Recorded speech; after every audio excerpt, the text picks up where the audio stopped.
Good morning, sir. Namaskar. Two things I've never been in my life are thin and nervous. And I still haven't been able to get over the former, but the latter is still very operational at this moment. It's because I don't know what to say, because I feel I've lived with you in this last week. I've done all my research, watched all your shows. So you have done your homework, but because I'm homeless, I've done my homework. I've done a fair amount of my homework. I've watched everyone from Anupam Kher to Juhi Chawla in conversation with you, Barkha Dutt, to a very subdued Arnab Goswami as well. I do believe in your mystical power because you managed to achieve that. And I think that is not anything lesser of an achievement that you've done with your span of tremendous work, Sadhguru. So my felicitations on that achievement.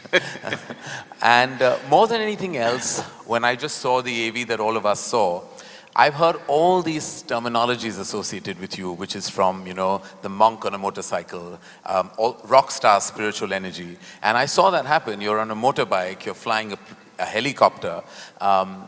So there are so many terms, as I said, rock star, spiritual energy, and I want to create my own one and say you're like almost the Santa Claus of spirituality because you bring the energy through that chimney of life, and I think have really touched so many millions of people across the world. So we're blessed to be in your presence at this moment, and I can't wait to be in conversation, which is I'm going to start, but I just want to start by saying that this is truly an honor, so thank you.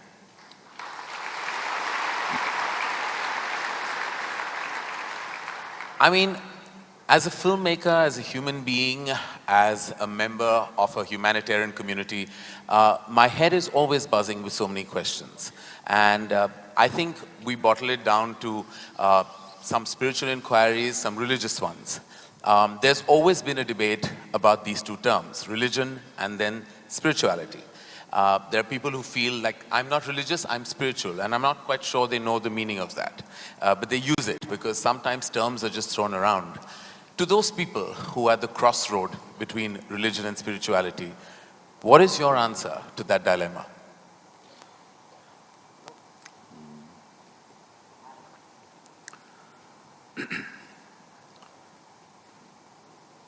So we must understand this.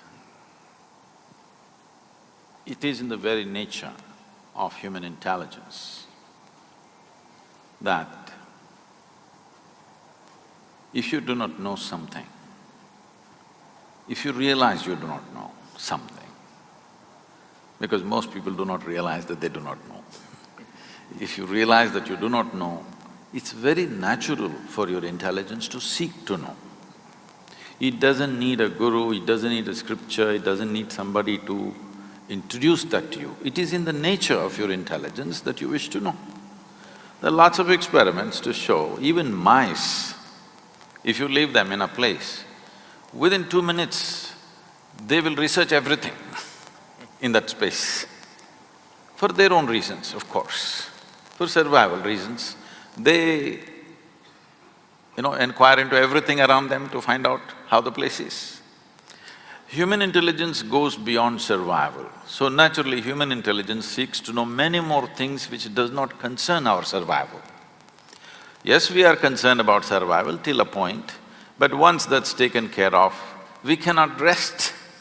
We want to know more, endlessly more. The more we realize we do not know, the more the longing to know. So this longing to know, when it finds a very intense expression in the form of seeking, we call this spiritual process. Or in other words, the basis of spirituality is a realization that I do not know. But the moment you say, I'm religious, you refer to yourself as a believer. When you say you're a believer, what you're saying is, everything that I do not know, I will make it up. How I make it up? Whose help I seek to make it up? maybe varying from person to person. Somebody makes it up with scriptural assistance, somebody makes it up with the assistance of a priest or a pandit or a guru or whatever. But you seek some authority.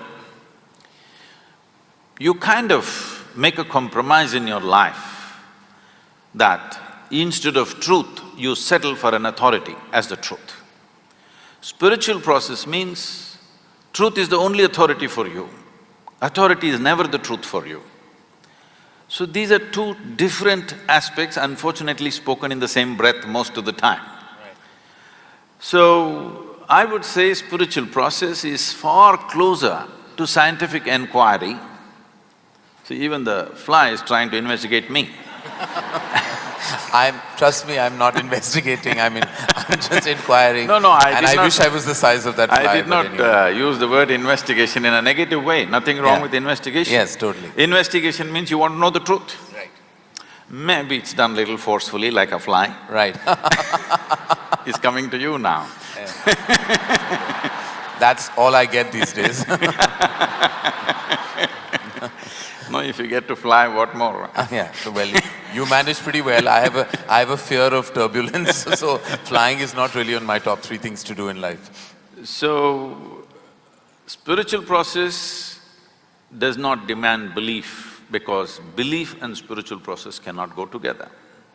Spiritual process is a constant inquiry.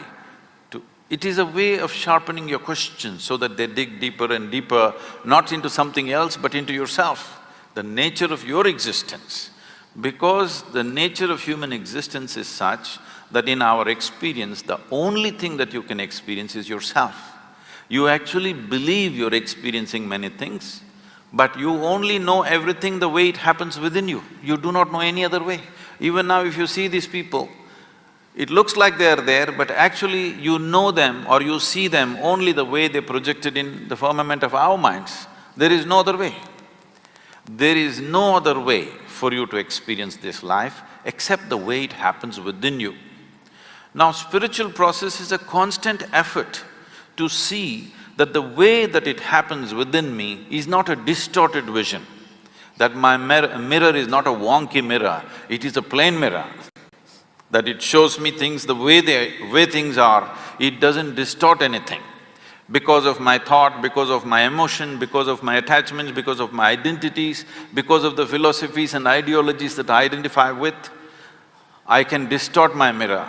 Now I deprive myself of all that so that I have a plain mirror and I get to see everything just the way it is. This is spiritual process.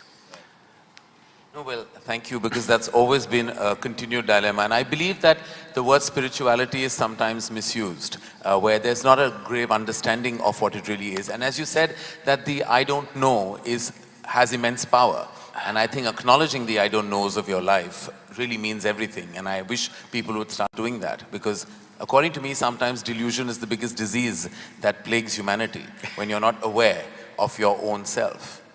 No, there are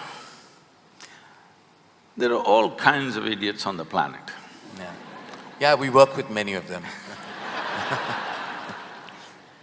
But we must understand this. In the very nature of who we are, it is like this. If you do something stupid today, tonight your intelligence will bother you. Why did I do this? This is the nature of human intelligence. But the moment your stupidity is either scripture endorsed or God endorsed, you can go on doing the same idiotic thing with enormous confidence. It gives you confidence without clarity. Confidence without clarity is a disastrous process. If you do not have clarity, at least you must have hesitation.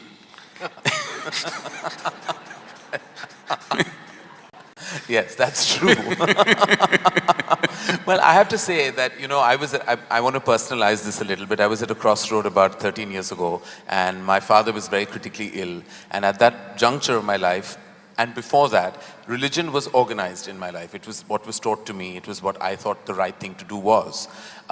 When he was in his last stage, there were things suggested to me which were to me now, completely ridiculous, including going to a certain temple and feeding a cow of a certain color and, and doing a certain ritual at home, and all those things that one did without even thinking. Because as you said, when you spoke about the idiots on this planet, I was definitely one of those in that stage of my life. But sometimes you reach a critical stage where you seek any kind of desperate measure and you try to kind of hold on to any hope that even something that is advocated to you that goes against your grain of intelligence or thought.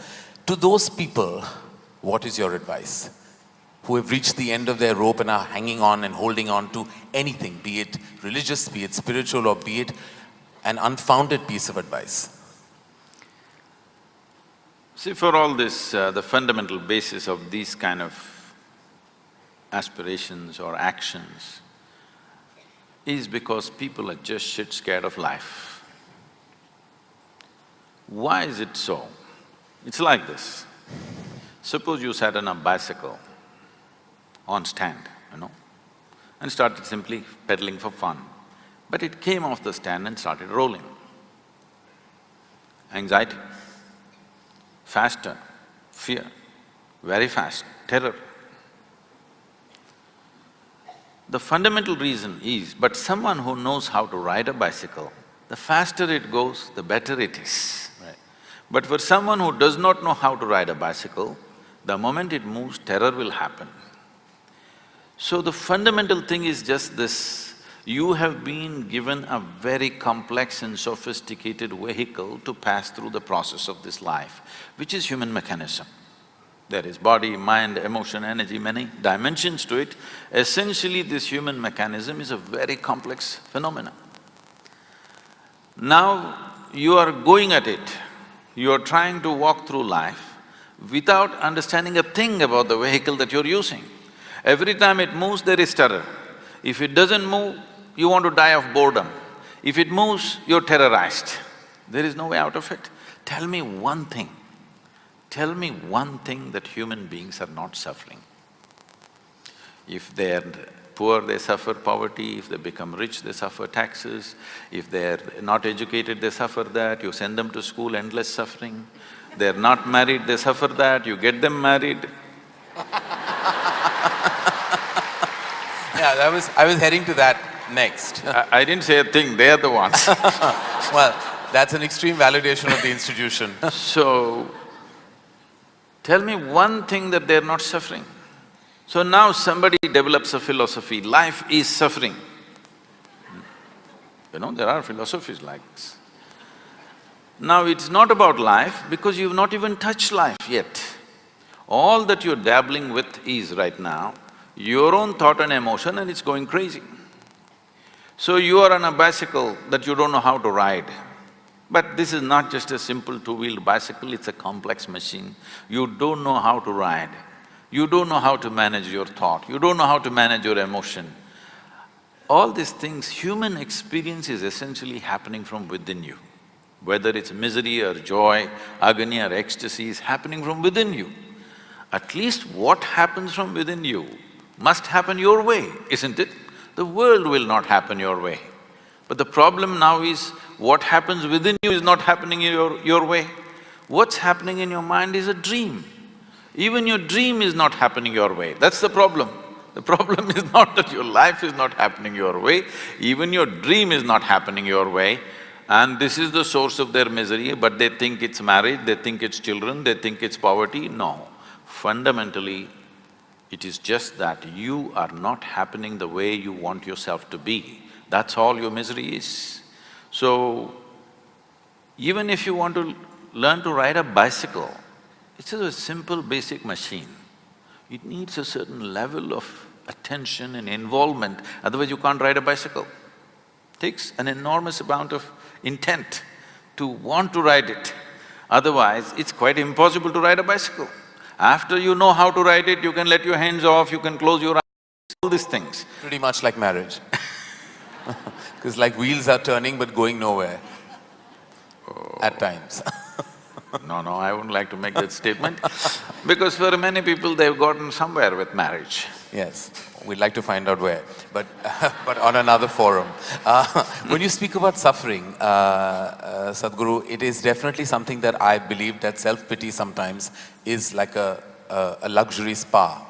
You know, it's somewhere where your comfort lies. Self-pity is, I believe, the most indulgent emotion and gets you nowhere but makes you feel really good for a certain period of time. What is your take on something like self-pity? How is being pitiful a luxury? I don't understand that. It becomes, you know, you get great solace in that emotion for for a short period of time. Self-pity can be the most happy place to be at, like self-indulgences. See, there are many ways to achieve peace, happiness, well-being. This happened. Shankaran Pillai, he was a little abusive husband, verbally abusive. So he would rant at his wife, but she was always peaceful, never reacted. One day in the middle of his raging rant, he stopped and he asked, "Whatever I say, how much ever I abuse you, you are peaceful. How do you do this?" She said, "I clean the toilet." He said, "What? Cleaning the toilet, how does it make you peaceful?" She said, "I use your toothbrush."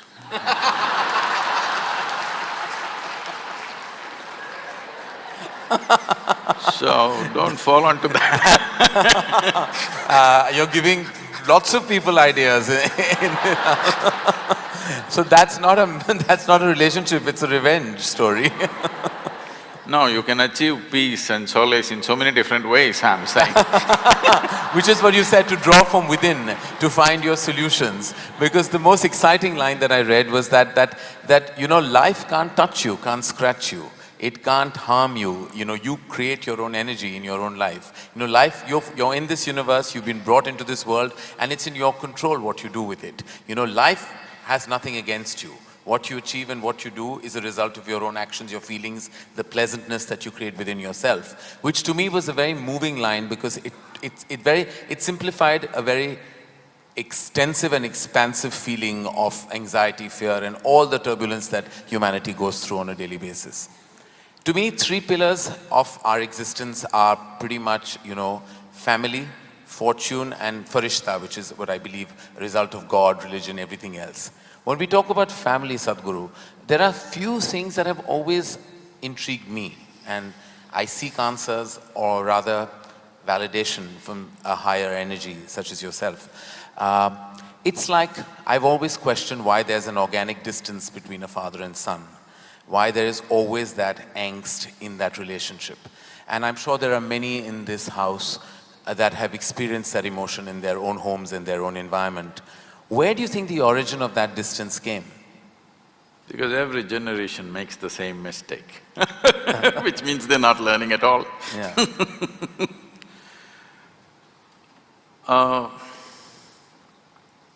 When we say family, you know, in Italy, family meant crime. Crime. Yeah, mafia was always referred to as the family. Family. Yes. So in a way, it's a kind of crime. It is the most basic institution in the making of a society, but it does not mean you must remain basic, because this is a biological identity that we have. Biology is a reality, we can't deny it. Obviously, this was in some way, at least to a certain extent, our parents gave this to us, one part of it at least. Today the way it is, the way it looks is essentially because of them. Well, it was given to them by somebody else, that's another point, but to us it was given by them. So it's a biological identity. This limiting oneself to one's biological identity for an entire lifetime is a crime, because it creates so many things.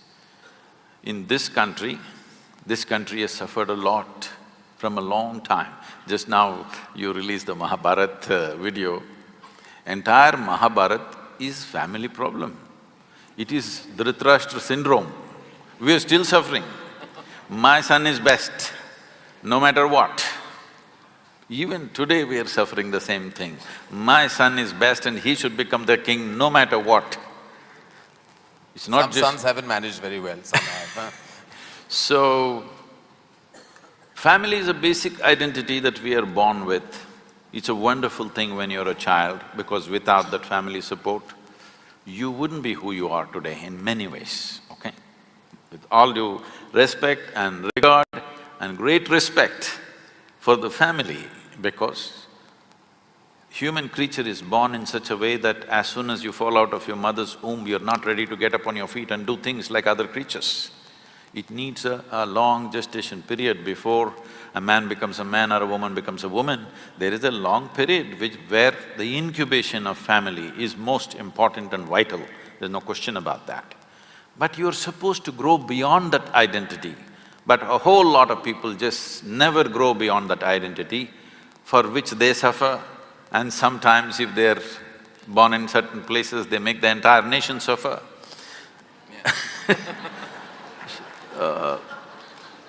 You are supposed to grow out of that. As a child, it's most vital that you're identified with the family. But as an adult, you're supposed to grow beyond your biology, because biology is the most basic identity. One has to grow beyond that. So having said that, is it necessary that every father and every son has to have some kind of angst? It is not about father and son, it is just two men being accommodated in the same home. When you were 8, 10, your father was godlike. So this problem started after you became 15, 16, when you want to be a man and there's not enough space. This big man is occupying too much space, and that man thinks, this is my space and who's this? They can't recognize each other as father and son, because now there is no father and son, there are two men in the same house and there's not enough space. This happens not just in human families. Every creature, whether it's an elephant or a buffalo or whatever, in every creature's life, this happens, that there will be some friction and either the younger one goes out or the older one goes out. This happens everywhere, because this is not a problem between father and son. This is two men trying to share the same space and the same woman, called mother to one and wife to the other. Two men. Well, that certainly breaks a very strong myth that this country is operated with, because the problem was always meant to be two women in the same house, and you just changed it on his head, which I believe is true. Because I believe the problem lies in the fact that two men can't be accommodated. No, it also happens between women in a different way. Yeah. But women have a way of covering their frictions in certain way. They do it in a certain way, in a feminine way. Yeah. Men will do it in more head on. Yeah. Head-butting is the man's way. Woman's way is different, she will do it differently, but the friction happens. And I feel it's always like the mother energy of the house that sometimes has to bear the brunt of this tussle in a family. It's also the other thing that, an offshoot of that thought, is that I believe very strongly that the people you love the most, you kind of tend to dump all your anxieties, your angers, your fears, your insecurities, all onto that one source that gives you the maximum love, and the one that you love the most. Why is it that we as a human race tend to do that? Tend to lumber all our negative emotions on our most positive light source? No, because if you try to dump it on someone on the streets, they'll smash you up. Yeah. So You're choosing a safe place. But is that always fair? First of all, it's not fair for you to carry anxieties and angst and angers and problems within you, because, see, if I try to torture you, you have some defense against me. Either you will fight me or you will run away or you'll do something, you have some kind of defense. But if you start torturing yourself, this is the most helpless creature. Right. No, most defenseless. I'm telling you, even an unborn child, if you poke like this, he responds, he defends himself in his own little way, okay? But this one is completely defenseless. When you start poking yourself, this is a completely defenseless life. So the worst kind of torture, the lowest level of mind is one who tortures himself. But they always think they are the highest level of people. I suffer for everybody. You bloody suffer anyway. If there is everybody, you will dump it on them, otherwise you'll simply suffer. Yeah. People come to me and say, Sadhguru, I can't bear with my mother-in-law, she's impossible. My husband, after all, her son. My wife, oh, she's terror for me.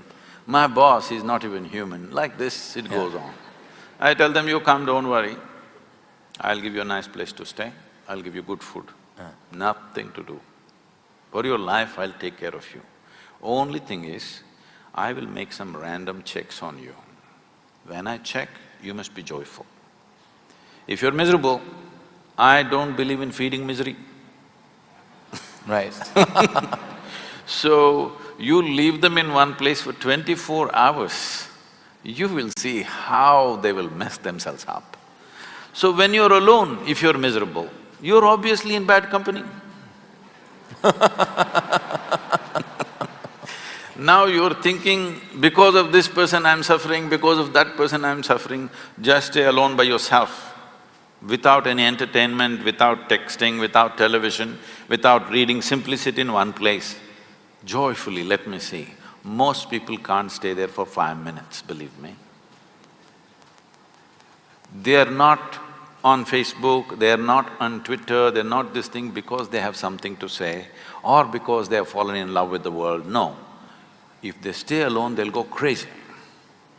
That's a fact. What is… I mean, sorry to break that train of thought, but what is the solution to that kind of feeling of just not enjoying your own space? Because we have not looked at how human mechanism works. It is like you have a super sophisticated machine. This is the supercomputer. This is the machine which dripped supercomputers, isn't it? Right. I'm asking, have you read the user's manual? That's all it is. The entire yogic system is just this. This is not a philosophy, this is not an ideology, this is not a religion, this is not a teaching. This is just the user's manual, how your body should sit, how it must breathe, how the mind should be, how the emotion should be, how the energy should be, what are the things you can do with it, how should you keep it so that this will function at its highest possible level. See, the cell phone companies have been doing some research a few years ago and they found only 7% or only 3% of the people, no, 97% of the people are using only 7% of the cell phone's capability. We are not even talking about today's smartphones, we are talking about the dumb phones. So 97% of the people are using only 7% of a small gadget. If that is the fact, how much do you believe are people making use of this tremendous gadget? Just on the surface, because they never bothered to read the user's manual. If you tell them this, they say, Sadhguru, can you give us the user's manual? It's written into you, you have to spend some time with this. This was written by the source of creation, not by me or you, isn't it? You must learn to read. The problem is illiteracy. See, suppose you have not learned the alphabet. Well, you have learned English alphabet. Let's say I'll give you a Tamil book. You look at it, does it make any sense to you? You don't know the alphabet, it doesn't mean a thing to you because you do not know the alphabet. Now, this is the problem, that in today's society, in modern education, we have not even brought fundamental literacy towards how to read this book. Because we've never read this, by accident we are managing it. If you manage by accident, sometimes it works, sometimes it doesn't work. One moment you're happy, next moment you're miserable, one moment you're peaceful, another moment you're in turmoil. I was I'll cut the long story short. I was in Tel Aviv and somebody came and greeted me, "Shalom." I said, "What does that mean?" He said, "This is the highest way of greeting." I said, "That's your opinion, but what does it mean?" He said, "No, no, no, this is really the highest way of greeting." I said, "All right, but what does the word mean?" He said, "It means peace." Then I say, why is peace the highest way of greeting unless you're born in Middle East? In South India, you come up to me in the morning and say, "Peace." I will ask, "What's wrong with you?" I'm saying if you deprive yourself of something for a long time, suddenly it becomes godlike. If you've not eaten for 10 days, even if God appeared, what's the prayer? Food, of course. So, once you deprive yourself of fundamental things, I'm saying fundamental things because to be peaceful and joyful is not the ultimate goal of life. If you want to enjoy a meal, you must be peaceful and joyful. If you want to enjoy a friend, you must be peaceful and joyful. If you want to enjoy a walk on the street, you must be peaceful and joyful. If you want to enjoy simple things that you do in your life, you must be at least peaceful and joyful, if not ecstatic. So it is a most fundamental requirement. This is not happening. People are saying this is the ultimate goal of life. Even so-called spiritual leaders are saying peace is the ultimate goal of life. Such people will only rest in peace. For those, I mean in what I believe surrounds us all is urban angst. I think that seems to be terminology that comes out of, mental health solutions, etc. And that seems to be rampant in many parts of the world now, including now slowly penetrating even in India, when people deal with mental health issues like depression and anxiety, and those kind of which seek certain chemical imbalance issues that are told to them They're making you look very pretty on the screen. How do they do that? They're not doing that to me, huh? They're making my what? My Look at yourself there. Am I looking pretty on screen? Yeah. See? Okay. Well, they're not doing that to me. You're looking stunning to me, sir. Stunning is another word for shocking. Well, I was trying to find another adjective to counter that, but back to me and my mental health issue. I really want to know, it's such an order of the day today. Everyone seems to it's almost, and I hate to say this with any, and I don't say this with any kind of disrespect to people's personal circumstance, but I almost feel like today it's talked about like it's almost a fashionable issue, where I think it's a very serious issue. When people talk about mental health issues like depression and anxiety and seek counseling to sort those issues out. And then the diagnosis at times is chemical imbalance and medication is given. And then well, I know you hate the word philosophy, but all your teachings are definitely about finding yourself and seeking that pleasantness from within. But to those who are not strong enough to achieve that and seek this assistance, what is your take on that? Let me correct one more thing in the question. This is not a teaching, this is just a technology. I'm Right. just giving some people simple methods with which they can work. If people are coming for a teaching, they're frustrated with me because every time they come, they leave more confused than ever before. If they're more confused, in a way my job is done. Because my entire work is to get them out of silly conclusions that they've made about life. And confusion means you're still looking, you have an active intelligence. Conclusion means, what is the conclusion of your life? Hello? What is the conclusion of your life? You don't know, let me reveal the suspense to you. Though as a filmmaker, he won't tell you till the end. I will reveal it to you. Sometimes we don't even know what happens after that, so many of us are confused souls when we make movies. So, the conclusion of your life is you'll be dead. You think something else is going to happen to you? You'll be just dead, that's all is a conclusion. So every time you make a conclusion, in some way you die, you need to understand this. You kill something of yourself every time you make a conclusion. This is you in a state of committing suicide in installments.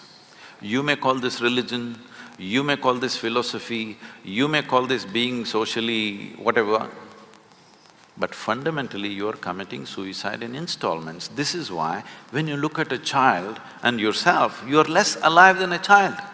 As you grow up, should you become more alive or less alive? Unfortunately, most adults are less alive than children, isn't it? You must be more alive, but unfortunately you're less alive. Maybe your physical agility will go down with age, but your aliveness need not go down. Aliveness is going down because you're continuously making conclusions and conclusions and conclusions. As you conclude, you become less and less alive. You know, there is that famous parable, which is all over the place, about Adam and Eve. It seems God told them, it's a dumb couple. Kind of, yeah. Look at what we had to suffer as a result of them. No, not because of that, because they didn't know what to do with each other. So God told them, you eat whatever you want, but don't eat from this particular tree. You know what tree that was? No, apple means in Old English just a fruit. What knowledge? Your parents tell you, you must eat the fruit of knowledge. Your teachers insist that you must eat the fruit of knowledge. Everybody in the society always trying to shove knowledge down your throat. But it seems God told you not to eat the fruit of knowledge, and by eating that Adam and Eve fell.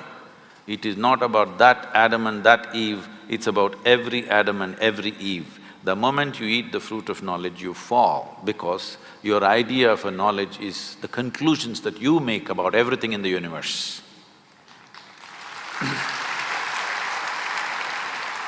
So this mental illness, which is becoming pandemic,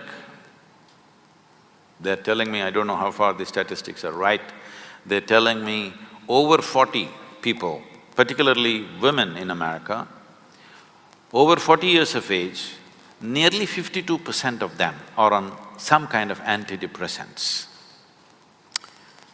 52% is not a joke. 52% is not a joke. It means entire humanity is becoming sick. We must look at it why. Fundamentally,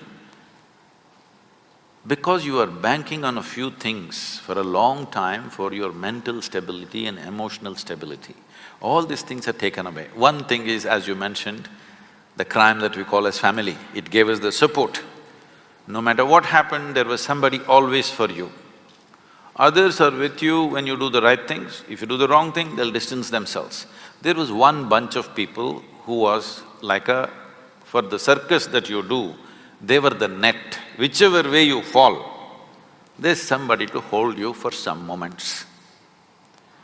But that net is gone. Now when you fall, you fall. Because of that, people are cracking up. So if you want to remove… You see, in this culture, there was a time in the tradition where 30% of India's population were monks. That means consciously they went beyond family.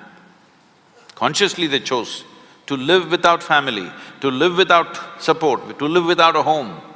Homelessness not out of deprivation, but by choice. Nobody ever had a depression because they transcended the need for the net. You learnt your trapeze bar act really well. Now you can do it without the net. You are not good at it, you better have a net, isn't it? Otherwise your head will crack. Right now that's all that's happening. The traditional support system that we had, we're taking it off. When we talked about religion, with all due respect, we must acknowledge this. Today people are trying to go to psychiatrists. India doesn't have enough psychiatrists for 1 billion people, believe me. No country has. And above all, they're very inefficient because they can take only one client at a time and they need a lot of furniture like this. It's very inefficient. Religion handled human psychological balance effortlessly. God is with you, don't worry. It's settled a whole lot of people. Do not underestimate the value of that. It is very inexpensive mass psychiatry where people… No, I'm not… this is not a joke. When you're mentally ill, it's not a joke. It's the most painful thing. If you get physical ailments, you will get everybody's compassion.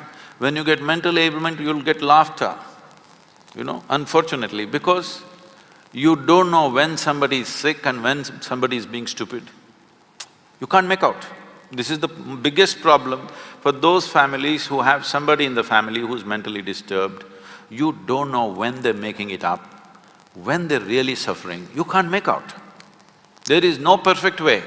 There is no science anywhere to tell you exactly when, because human beings can make up every kind of thing. You're an actor, you know. I don't know, you're an actor or… I do most things, yeah. Okay. I mean, we act even in our day-to-day existence, all of us. No, that do. is fine, but are you actor, just director? No, I tried, I failed. Okay. So, all right, you're a bad actor. Yeah. But I'm an actor nonetheless. But at least you make other people act. Yes. So, in a cinema or a drama, you can act something and make it really real to a point where these 10,000 people will sit and experience like it's real. So, when a mentally ill person is in your home, you don't know whether he's acting it up or it's real. Sometimes it's real, sometimes he's playing with it. You can't make out. You don't know when to be compassionate, when to be hard on him. This is the biggest problem. For people who have mentally ill people within their homes, this is the huge problem because there is no perfect way of making a judgment. And it is not joke. See, human sanity is a very fragile thing. The line between sanity and insanity is so thin. If you push it every day, you will cross it. See, when you get angry, what do you say? What's the expression? I'm mad with you, or I'm mad right now. So you're enjoying that little bit of madness. You crossed the line and it felt like it's some kind of a freedom and power. But one day when you cannot cross back, that is when suffering begins. And suffering means, it's not like physical pain, it's immense suffering. I've been around people who've been mentally ill, trying to help them. Nobody should have it, but unfortunately it's becoming an epidemic in the world that mental illnesses are growing like never before because all the supports they had, we are pulling it out without replacing it. If people become so conscious and so capable within themselves, you pull all the supports, everything will be fine. But without giving that competence, you just pull the supports, people will crack. In the Western societies, it's happening large scale. We are not going to be far behind, especially the urban societies in India will move in this direction because once again, in many ways, urban India is more West than West. There are more people in denims here than in America. Well, no, thank you for that, because I know it is definitely a crisis that plagues us, and some, as I said, seek help. Some who are helped, I mean, I'm happy for them, and I'm sure grateful for resources that are available. And those that find pleasantness within themselves, I think that truly is a glorious solution to their issues. So when we say pleasantness, human pleasantness can be looked at in many different ways. One simple way of looking at it, because medical science is looking at it that way, I don't see it that way, but that's a consequence for me, is every human experience has a chemical basis to it. What you call as peace, joy, love, turmoil, tranquility, agony, ecstasy, everything has a chemical balance, chemical basis to it. Even health and ill health has a chemical basis to it. Today, entire pharmacology is just about trying to manage your health by using chemicals. Today a doctor's job or a physician's job is… it's an orchestra of chemistry that he's trying to manage. Put this pill, something more happened, put that pill, then something less happened, then do this, do that. Trying to manage the orchestra of chemistry because this is the most complex chemical factory on the planet. Right. This is a very complex chemical factory. Managing it from outside is very, very difficult. But you could manage it from inside, but you must have access to your insides. If your innards are not available to you, then how do you manage it from inside? You only try to manage from outside. Even mental illnesses are largely being managed by chemical input. But all the chemicals that you can think of on this planet are in some way already present in this. Whether you are seeking medically prescribed drugs or you're going for the backstreet drugs, whatever you're going, essentially you're trying to bring pleasantness within yourself. Right. Because health means one level of pleasantness. If body becomes pleasant, we call this health. If it becomes very pleasant, we call this pleasure. If your mind becomes pleasant, we call this peace. If it becomes very pleasant, we call this joy. If your emotions become pleasant, you call this love. If it becomes very pleasant, we call it compassion. If your very energies become pleasant, we call this bliss. If it becomes very pleasant, we call it ecstasy. If your surroundings become pleasant, we call this success. So, we are trying to manage pleasantness by putting chemicals. To what extent means, the statistics are out now. In United States, they're saying 70% of the population is on some kind of prescription medication. The most affluent country, where there is an enormous choice of nourishment and lifestyles, here 70% are on prescription medication. So you're trying to manage your sanity and your health by putting chemicals from outside. But there is no doubt in anybody's mind today that this is the greatest chemical factory, but right now ill-managed. Essentially, you're a lousy CEO. That is true. That is true. What is always, Sadhguru has also left me in wonderment at times about the usage of two words, which I'm going to say to you right now. Terminology sometimes has a tendency of making you even receive an emotion from within. Two words being ego and self-respect. Now, these are two pillars of what we believe self-confidence, which is unfounded, I believe. Ego. Hey, who put a cow next to me? Sorry? Who put a cow next to me? Put a… well, topical at least. It's part of the decor. Because everywhere I go, people have been asking me questions about Gaurakshak, Gaurakshak. Yeah. Now they put a cow next to me. Well, I was planning not to go down that path, but now then since you brought it up, no, not going there. As I was saying about ego and self-respect, like we always say, like my belief has always been that maintain your self-respect, keep that. Your ego can be flexible because it should be convenient. Because I believe like your ego should be a function of your convenience. How true is that? Or maybe both are unfounded? This ego should be a function of your convenience is perfect, but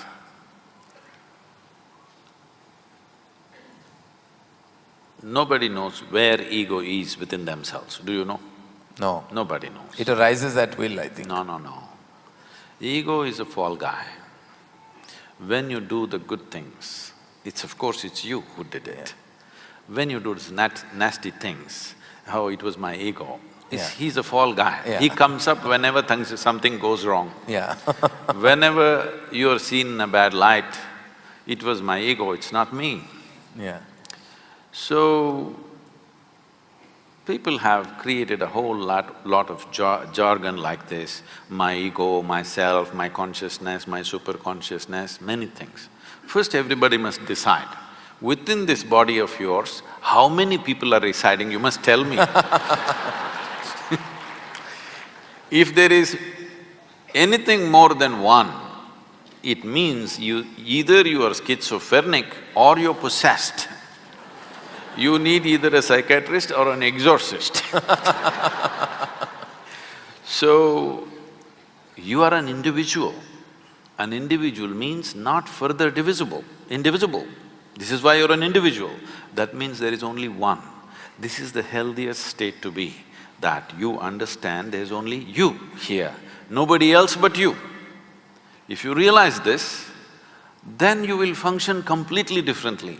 But you start playing this game, whenever you are in difficulty, you say it was my ego, whenever something else happens, you say it's myself, another time you say my lower self, higher self, all kinds of stuff, many identities within you. See, this is the nature of a criminal, alias, alias, alias, alias, you know? Yeah. So, it's a crime that you started. Whether you will be caught in the web of that or you will manage doing… See, if you do minimal amount of crime, you may manage. Only when you really get into it, then you may get into the web. Otherwise, many people commit small-time crime and then become very respectable in the society. So, if you do little crime of ego business, self-business, all this and then become normal, you're okay. But if you play too much, you will become mentally ill. Because if there is more than one in this, you will become sick. There you are an individual, you are just one. Now it's very easy to transform this. You can't transform a crowd of people. Right. You can only transform individual people. And if you take away this fall guy, one fundamental thing you have to do with yourself is to see that no matter what happens in my life, if pleasant things happen, unpleasant things happen, whether I'm joyful or miserable, I'm successful or a failure, you know it's just you and you alone. Otherwise, when things happen well, me, when things don't happen well… So you say we always tend to blame ourselves into various paths and then for divine forces as well. It's convenient, it's very convenient. But this self-respect, no, you should have no self-respect. Others' respect is from another person. I respect myself, what is this rubbish?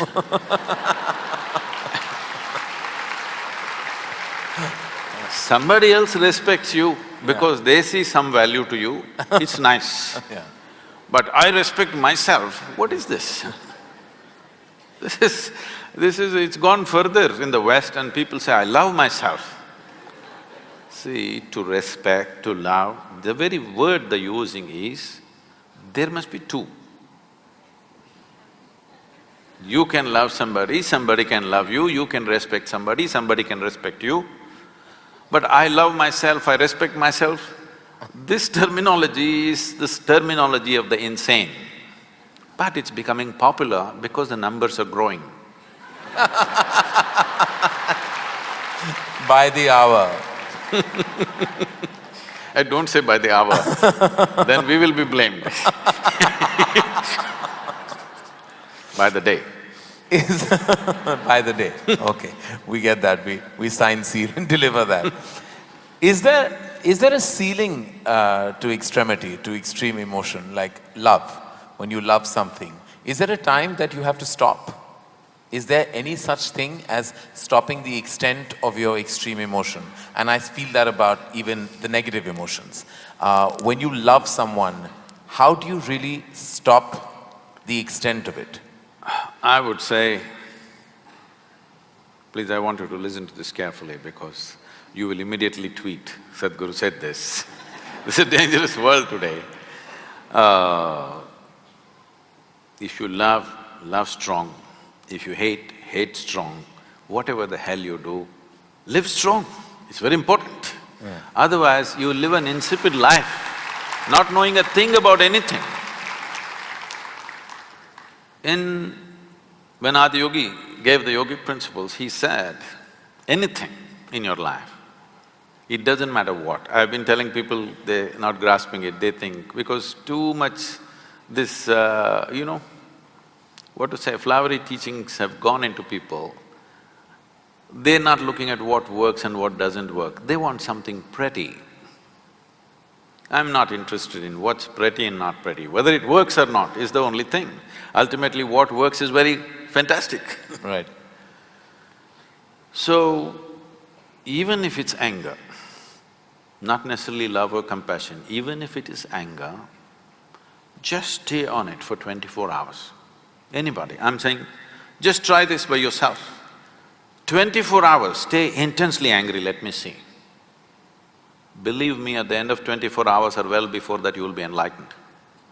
But you will see you are not capable of being angry, because to stay intensely angry, you need enormous energy. It burns you up.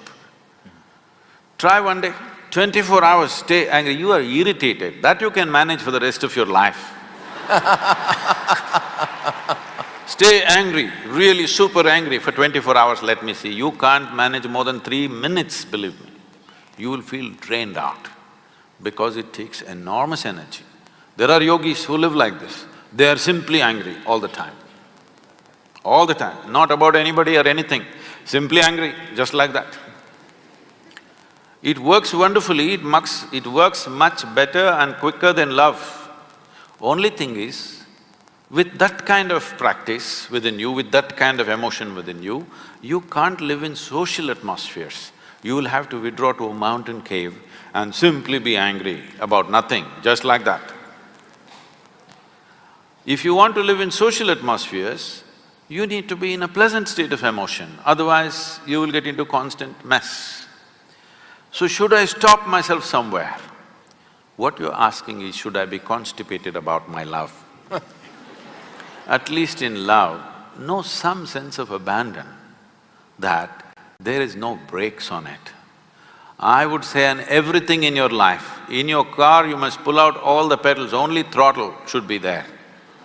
Yes, in your life there should be only throttle, because brake will happen when you die. It's not for you to brake every day. It's not for you to control. Your life will be curtailed somewhere. That's nature's business. Your business is to be full on, because life needs your support. Death is super efficient. Did you ever see death happening inefficiently? Hello?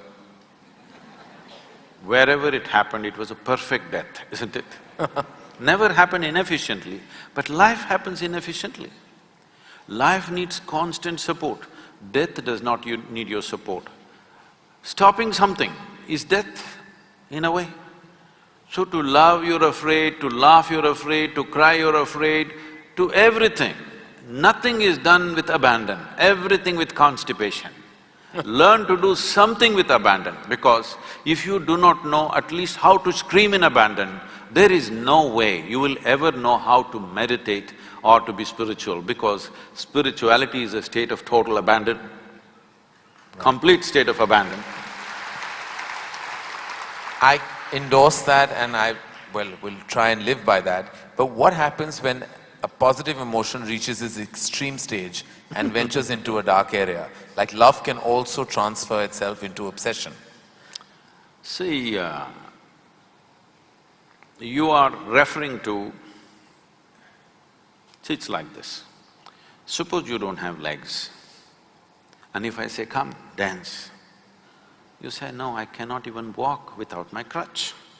So I cannot walk without my crutch, or I cannot live without you, are not different. This is a very dangerous territory I'm entering. But it is a fact, I cannot walk without a crutch or I cannot live without you is the same thing. Because you're misunderstanding your dependence and a certain relationship that you hold with somebody as love. Let's look at this thing of what is love. See, it's a certain blossoming within you. Now, who are you in your life? Who are you using as the menu? Filth. See, this flower is fragrant not because somebody sprayed perfume to the roots. It is fragrant because somebody put filth to the roots, isn't it? So now, you found a little flower within you of love. Who is your manure? Who is your filth? Now this is a dangerous territory for me to enter, with you also. But this is exactly what we are doing. Now the question is just this, whatever is the most pleasant emotion within you, are you capable of bringing it on by yourself? Or are you in a dilapidated condition of technology that you are a push-start machine, that somebody has to push you otherwise you cannot be. Your joy, your love, your peace, your ecstasy must be your making, isn't it? Right. So now your love will become about sharing your joy, not squeezing joy out of somebody. Right now, most people's joy, most people's idea of a love affair is more like a mutual benefit scheme. You give me this, I'll give you that. You can't live without me, I can't live without you. They will make sure that the other person also becomes invalid and cannot live without me. Yes, this is a very huge problem in the human societies. Love is not happening as a flowering. It is something that we are trying to suck out of somebody. Love is not about somebody. I want you to know this. Maybe because you're a film personality, maybe you said you're not an actor, but there are many actors who are loved by people. People are drooling with ecstasy, simply looking at them. But the problem is they've never seen them. They've only seen that play of light and sound. They've never seen them, but they love them. So what I'm saying is, you're capable of loving somebody, that person may not exist, he may be animated, but you still love and you're experiencing all the fruits of love. I'm saying love is something that you do within yourself and blame it on somebody. You can do it by yourself. For a long time in this country it's been there. There have been Mirabais and Tukarams and others, they taught you don't have to love and to be in an extreme state of love, you don't need anybody. You can simply do it by yourself, and not just in emotion. Even physical ecstasies happen to them simply because they are in a great love affair with someone who is not even here, all right? So, it is something that you do within yourself. Right now you're in love with somebody here, that somebody may not even know that you love them, but you can experience this, isn't it? You don't need the support from the other person. This is an experience that's happening within you. Love is within you, if you wish. It is not that it's sitting within you, there is no such thing. You are capable of variety of emotions. If you want, you can make it very sweet emotion. If you're in a very sweet state of emotion, people say, oh, he's very loving. You may not be loving in the real context of how they understand, but you are in a pleasant state of emotion, so naturally you do pleasant things, so people think you love them. So make love an island, not a country. No, no. Make love the universe, not an island. Because right now, when you say, I love you, this particular person, you only, when I look at these people, I look at them like this one person, this is an island love. Yeah. It is too discriminatory. This one face in this 10,000 faces I love, rest. Depressing looking at them. This is a very island love. I know you're in an island city, but it's time To go beyond. It's time that you understand love is a happening within you. Maybe somebody stimulated this, you're grateful to them that they ignited this within you, but love affair is yours, isn't it? It's an inner experience that's happening to you. Somebody is providing the stimulus, we are grateful to them that they are providing this. But they are not causing it, it's been caused from within. And once you understand this, why wouldn't you be walking on the street lovingly? Why won't you look at a tree lovingly? Why won't you look at a buffalo lovingly? Why won't you look at the cloud lovingly? Because it is not something that'll get over. Should I control it? Why? Will it get over? There's no such danger.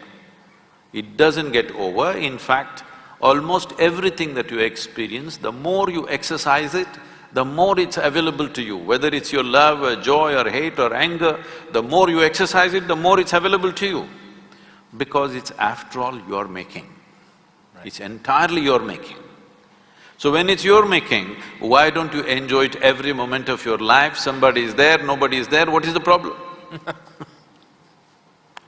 Well, that brings me to, I think, I believe, the mother of a virus that plagues a large part of humanity, is expectation. I have a simple theory that I try to expect less because then I feel I'll be disappointed less. And I feel to curtail your expectation is possibly the toughest thing to do because we constantly expect from relationships, from the work we do. You're just talking to the wrong guy about this expectation. I have the highest expectation of every human being on the planet. And I know and I know they will disappoint me. I will die disappointed, but joyfully disappointed. Now, joyful disappointment is a place, sir, that you've reached, but that is not an easy place to reach for most of us. See, these things are not like that. To be joyful or miserable is essentially your choice. It's a choice that you're making within yourself. Maybe it's an unconscious choice. Anything that you do unconsciously, right now unconsciously my hand can fly. But what I can do unconsciously, I can do the same thing definitely consciously also, isn't it? This is the fundamental difference between being human and every other creature. We are not doing anything different from what they're doing. We're doing the same things, but we do it little more consciously. Suddenly it's a different affair altogether. Same things, we eat, they sleep, we sleep, they reproduce, we reproduce, they die, we die. Only thing is, we are doing it little more consciously. Suddenly it looks like another world by itself. We think we are above them, only because we can do the same silly little things little more consciously. So, if I can move my hand unconsciously, I can also move it consciously. If I can become joyful unconsciously, I can also become joyful consciously. If I am joyful because of my choice, suppose disappointments are thrown at me, I will be joyfully disappointed. And my expectations of people are very, very high. I have an impossible expectation, so I know I will die joyfully, blissfully disappointed because I know the nature of the world very well. I'm not somebody who lives in fancy la-la land. So, abundant love and no curtail on expectation. Oh, see, love is not a quantity, it's a quality. It is not that if you do certain amount of things you're loving, there's no such thing. You can sit here, eyes closed, not look at anybody and still be loving because it's essentially pleasantness of your emotion. How pleasant? I'm asking, is there any need to curtail pleasantness within you? Now I'm super pleasant, but if a child came, I may grab him and put him on my lap. If an adult comes, you don't do that. I'll do this, okay? A dog came, I'll just do this. But an adult comes, another person comes, you don't do this to them. I'm saying your expression will change from person to person, from relationship to relationship, what kind of intimacy and what kind of closeness you have with people. But does it mean to say that you should not do this with as much love as you hug somebody or kiss somebody? Should you not? Should you not do namaskaram with as much love as you hugged your child? Why not, I'm asking?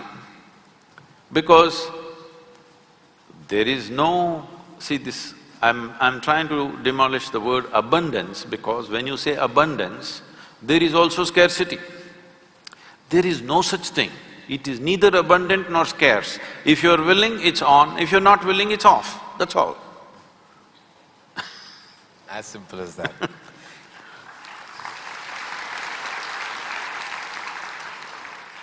Fundamentally, there is always a need for so many things, even when in your process, your professional process, or where you garner wealth or income and you keep going, there's a need to constantly get more, than what you have. There's no satisfaction and a place to stop. Is there an end to need? No, there should not be an end. It is just that Now that you're asking this question, in some way you have realized that at every point of your life you thought, this is it, if this one thing happens, I'm fulfilled. But the very next day you realize this is not it, there's one more thing and one more thing, and you know that after 10 years still the same state will continue. So this means you're ready for yoga. This means you have understood that your longing is not for more, your longing is for all. Your longing to expand is not just for more, it is for all. Or in other words, your longing is in some way for infinite expansion. If you handle your infinite expansion unconsciously, and if it finds a very basic physical expression, we call this sexuality. What you're trying to do is, something that is not you, with physical contact, you're trying to make it a part of yourself. You know it doesn't work. If you try emotionally, we call this love. Emotionally, you're trying to include something which is not you as a part of yourself. This is your love affair. If you do it mentally, this gets labeled as greed, ambition, conquest, or simply shopping. If you do it consciously, then we call this yoga. Yoga means union. You are longing to expand infinitely, but because of little constipation in the head, you are going in installments. Can you go in installments and become infinite, I'm asking? Is it possible? Can you count 1, 2, 3, 4 and one day say infinity? No, you will only become endless counting. So your longing is not for this much or that much, your longing is for everything. If you want everything, you must understand that you cannot do that physically. It can only happen in a dimension beyond physical, because physicality exists only because of defined boundaries. But there is something within you which doesn't like this boundary, which wants to stretch the boundary, stretch the boundary, stretch the boundary. You're looking for boundlessness, but you're not courageous enough or conscious enough to admit this. You want to go in installments. No, what you're looking is for boundlessness. If you want boundlessness, it can never ever happen through physical means. So once it doesn't happen through physical means, now you use the most corrupted word called spiritual. Spiritual does not mean looking up, looking down, going here, going there. It simply means your experience of life transcended the limitations of being just physical. Because everything that's physical about you is an acquired quantity, isn't it? This is just a piece of this planet. What is up here is just a heap of impressions that you've gathered. So what you have acquired can be yours, can never be you. So this longing to have more money, more property, more pleasure, more something is not about those things. You are trying to find a dimension beyond physical nature, but because of constipation, it's not happening. Well, I'm gonna take the liberty, Sadhguru, to do what I normally do on my television show, which is a rapid fire round. Normally the end of this round… When I was young, I watched a lot of, Wild West movies. Right. So when you fire, I also fire, all right?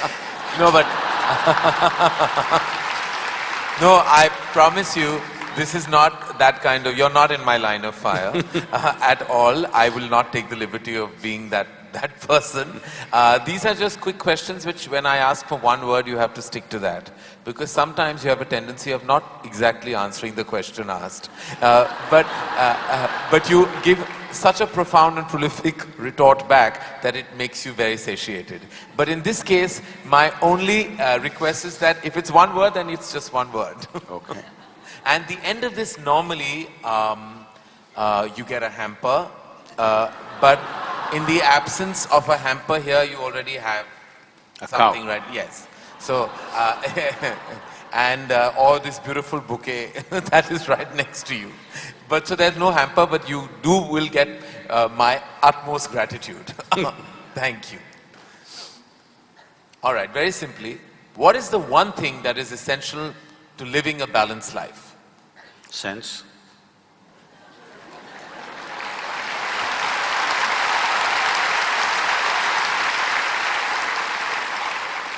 What is the one thing we must absolutely do away with in order to lead a balanced life? Senselessness. Yes.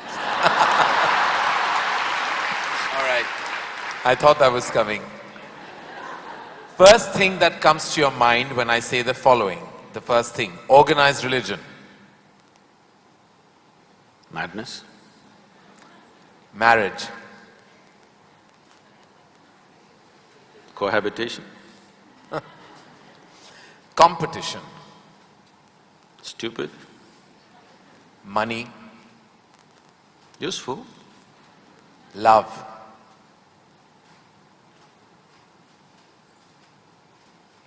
Can I say a sentence? Yes. I will allow that.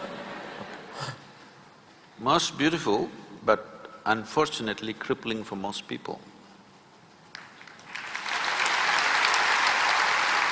If I can little elaborate that, see, if something unpleasant cripples you, something nasty cripples you, it's acceptable.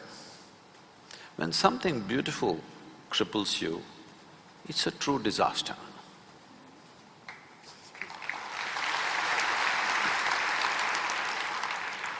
If you could ask one person, alive or dead, one question, who would you ask and what would that be?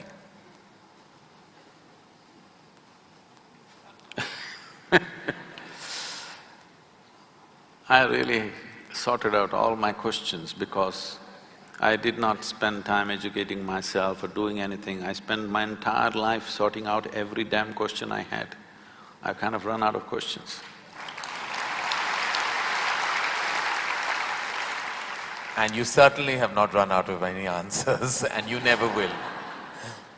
Best advice you have ever received? Nothing.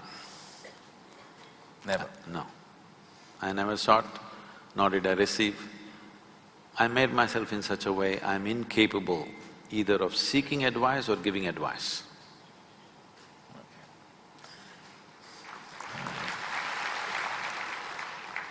In an imaginary, completely hypothetical situation, if you had a day off with no commitments, no responsibilities, what would you spend the day doing? Oh, there are a lot of things, this can't be one word. No, it's not one word. See, I have an indiscriminate sense of passion towards everything.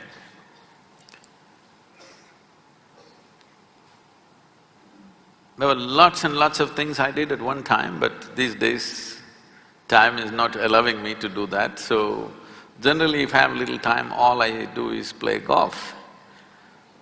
Because that's safe and within the city and I can get back in time for something else to be done. But if an entire day is left to me, which they've not done for a long time, they've not left it to me. If that happens, I will close my eyes and sit because that is the best, I am at my best when I truly have nothing to do.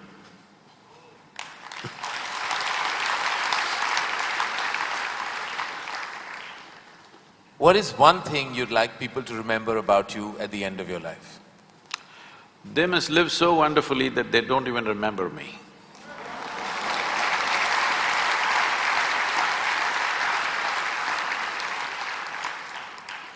If you found a way to travel through time, where would you go?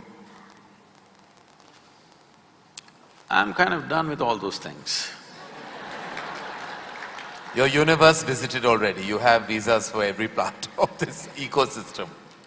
If we can do some slow fire, Yeah. because that's a question with many ramifications.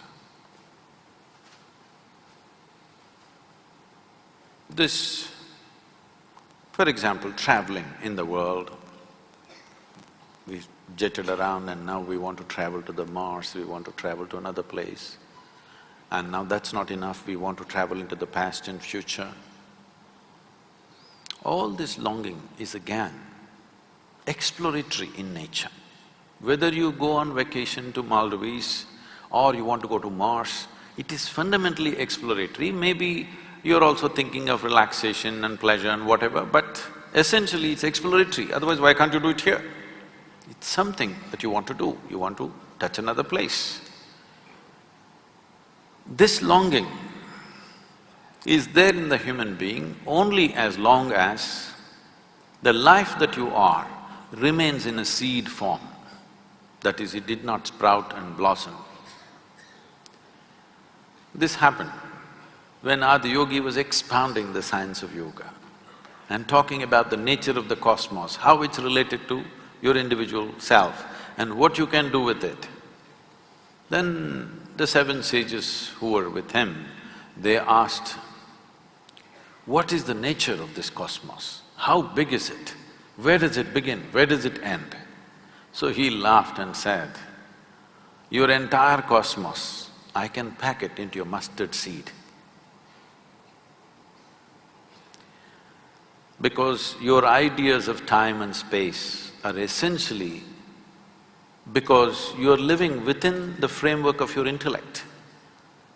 If you cross that dimension, then there is no such thing as time and space. Everything is here and now. So, traveling through time, space, no, it means nothing to me because it's difficult to express, difficult to articulate. If I sound little…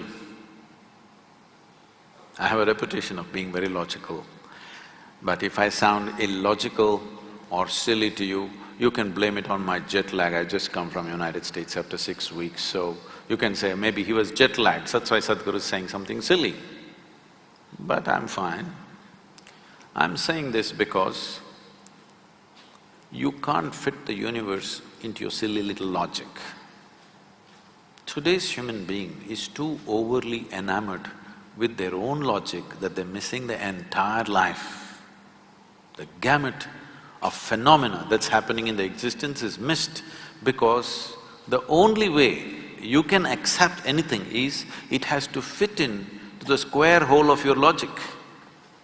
Anything that doesn't fit into your logic, you will reject. In this, you rejected the entire cosmos. In this, you have rejected the magic of life. You have become a slave of logic and completely missing the magic of life. So, this time, space, all this stuff is because intellectually you're trying to dissect the universe and try to understand this. Tell me, if you sit here, suppose you're very joyful, do you see, you will not know how the day passed off. And if you're depressed, do you see the day won't pass? So time is a consequence of the miserable nature of human existence. If you are truly blissed out and ecstatic, you wouldn't know what is a day, what is a year, what is a lifetime, you wouldn't know. There have been times I sat down, I didn't realize, I thought it's 5 minutes, but people gathered around and started molesting my feet. Well, because in their understanding, I sat there for many days or whatever. This idea of time and space is a very convoluted idea simply because people are stuck in the framework of their logic.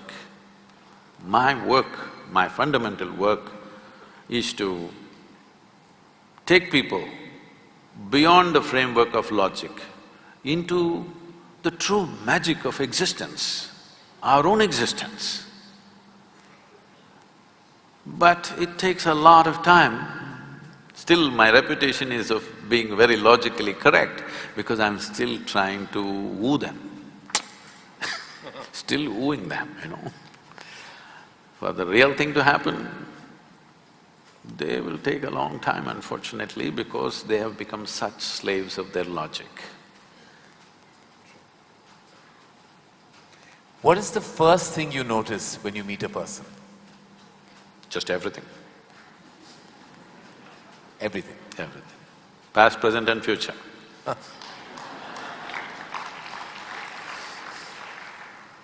Is it more important to do what you love or love what you're doing? One word or more? The choice is entirely yours. See, if you are an intelligent person, you will try to do what you love most. But if you're a genius, you will do just what is needed.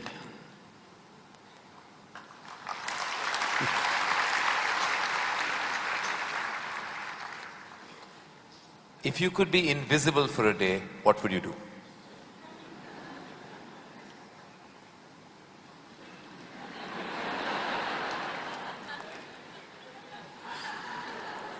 You wouldn't know?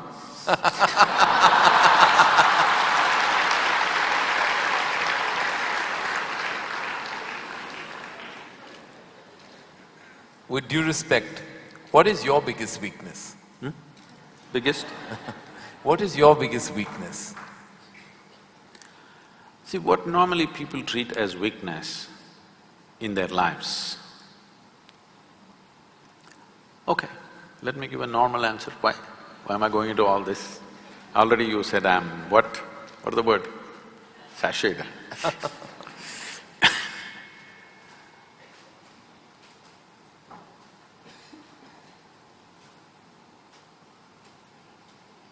My biggest weakness is, I love danger. Without danger I cannot live. I need to do something which keeps me on the edge of being mortal, being alive and dead. I want to walk that line all the time. Every day I'm stepping on it one way or the other. Is it a weakness? I don't think so, but people think, Sadhguru, you shouldn't risk your life like this. But if there's no risk, I feel I'm not being… because most of the time in my life, for whatever I'm doing, I don't feel tested. It's only in moments of danger that I feel little tested. So my weakness is, I like to be stretched, you know. For all the time when I was riding across India and later on I started driving, my only wish was that to find a machine which will test my skills. Always found the damn things broke down if I took it to my limits. These days recently I'm beginning to get to do a few machines which are testing me, whether I can push it all the way or not. Maybe that's because of my age. If I had met them much younger, I think I would have… You would have managed to work around them. One thing the world doesn't know about you. They don't know a thing about me.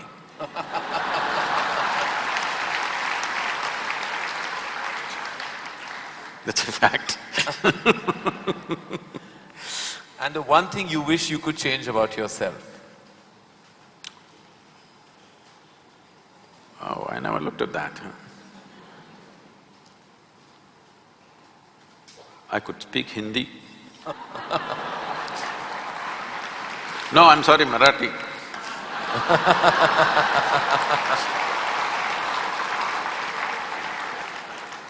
The one thing you wish you could change about the world?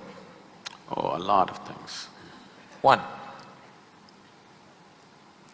Human beings. Desperately in need of. So what would you consider to be your greatest achievement? I don't think there's any. Because I always fall woefully short of my own expectation of what I could do. So I never feel anything is an achievement.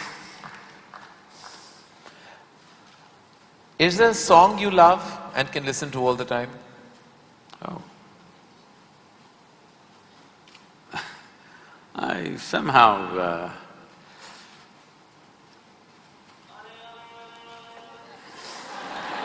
Now, probably because this came to me at a certain time when I was in my early teens maybe. So this one song kind of comes back to me more often than anything else.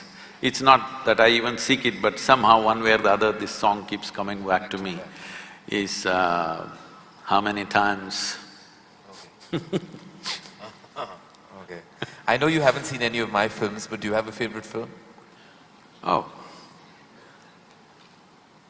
I've seen many good movies. At one time I saw a lot of them. I've not seen much of Indian cinema, but I saw a lot of English cinema.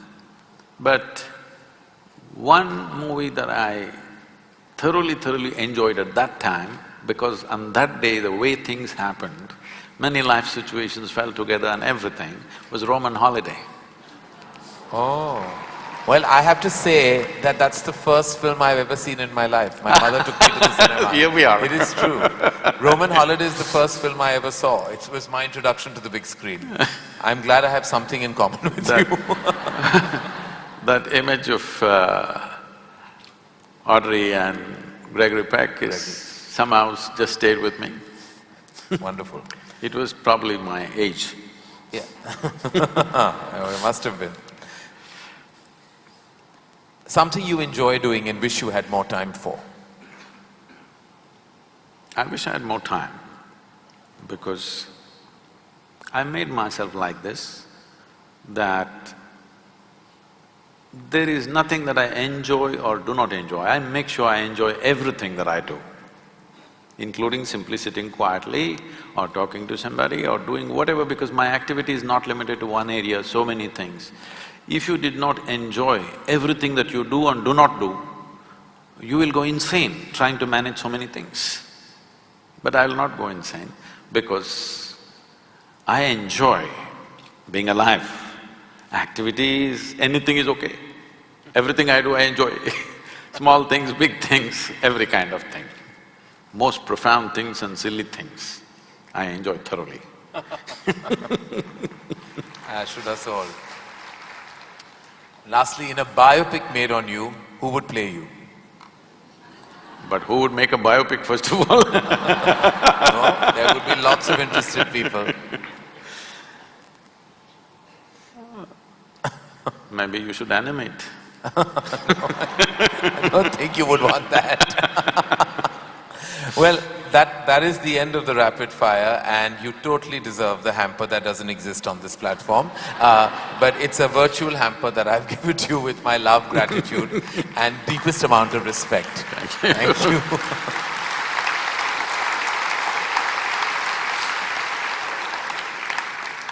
I think before we open questions to the house, it's integral for me to share that the last week that I spent reading about you and hearing everything that you had to say, so many people question you, including Juhi, who's in the house. It's been exhilarating, it's been enlightening, and more than anything else, I think it gave me a certain sense of understanding about where I am. Being at a crossroad of my life emotionally, and also now as a newfound parent, I read some of what you had to say about even parenting.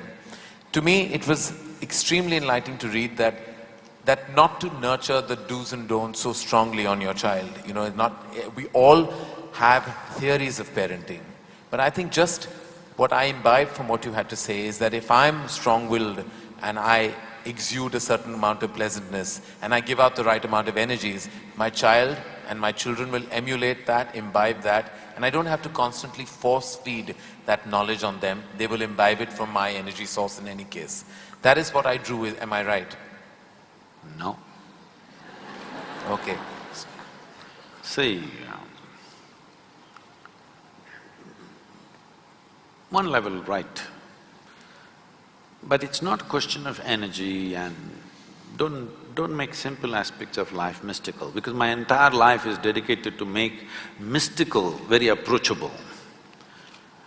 But generally in the society, people are trying to make simple aspects of life mystical. Rearing a child is not a mystical dimension of life. It's… millions of people have done it. For thousands of generations, people have done it. We are not reinventing anything here, it's just a simple biological process. Every creature does it. A bird is teaching its offspring to, find the worm, and the worm is teaching its offspring to escape the bird. All kinds of things are happening in their own way. Similarly, human beings are doing it, but as we get more educated, we become more fussy about it. There was a time that a whole lot of parents had 8, 10 children, they did not even know their names, number one, number two, they called them. But they grew up somehow they just provided the basic ecosystem and they just grew up. So let's not make it too whatever, because you can easily… because today is a time of just one child or two children, and we become totally, overly emotional about what is ours, and we lose perspective of what is the reality. A child will grow up anyway. If they're nourished, they will grow up. Now, what should they grow up as? Should they grow up confused? Should they grow up strong? Should they grow up stable? Should they become sage-like? Should they become something else? That's a question. What they should become in the world is a social issue. That will be decided by the times in which they grow up and the exposure that they have. Now you become a filmmaker, not because you're intrinsically a filmmaker, because you're in Mumbai, you come from that kind of family and the atmosphere around you is like that, naturally you choose that. Suppose you were somewhere else, let's say 1,000 years ago you were somewhere else, would you be thinking of filmmaking? No, you would be thinking something else. So what we do in our lives is just a circumstantial thing. Let's not read too much into it. The question is, when we have children, how complete and joyful and wonderful are they? Because every life is aspiring not to do this or that. Every life is aspiring only to become a full-fledged life, that's all. Whether it's a worm, insect or plant or tree, they're only aspiring to become a full-fledged life. There is no other aspiration in life, including ourselves. Only problem with the human being is, we know what is a full-fledged worm, we know what is a full-fledged mango tree, but we don't know what is a full-fledged human being. This is the only problem. My work is just this, to make people perceive, not understand.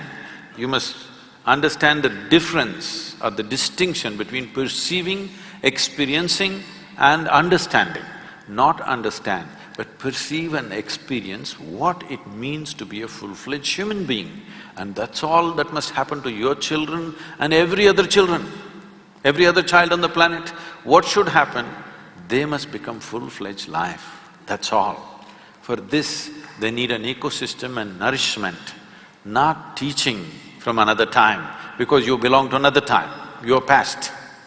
You may not like it, I'm not saying as a director you're past, I'm saying in terms of time compared to your children, you're past, okay? So one important thing that we need to do when we have children is not to help them not to get overly identified with us.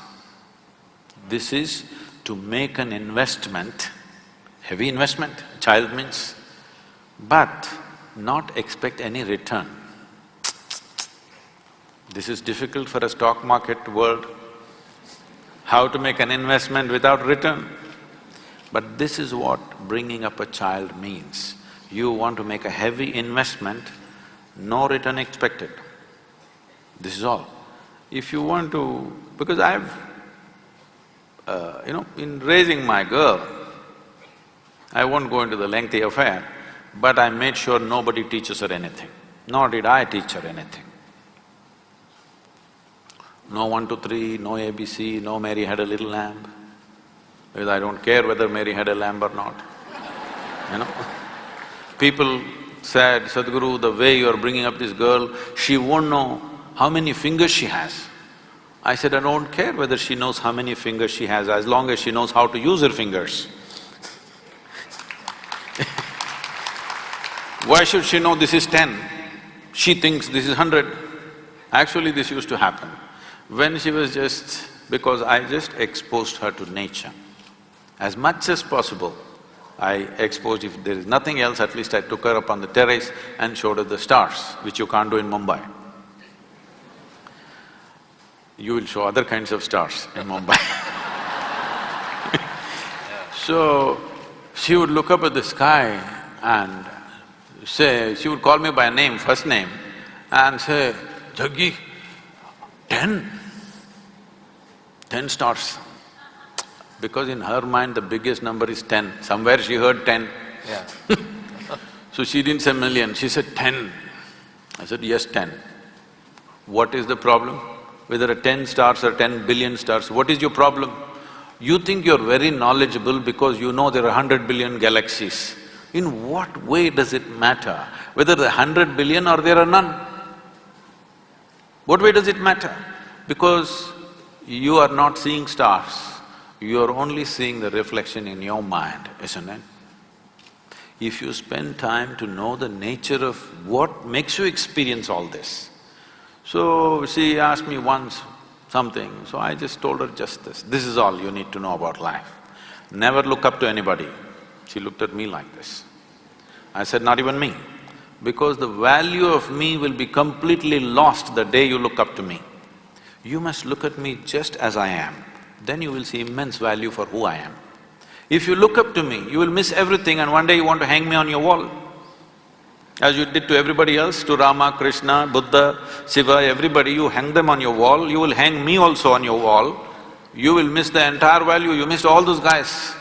Now you will miss me also. You must look at me just the way I am. Never look up to anybody, never look down on anybody, this is all.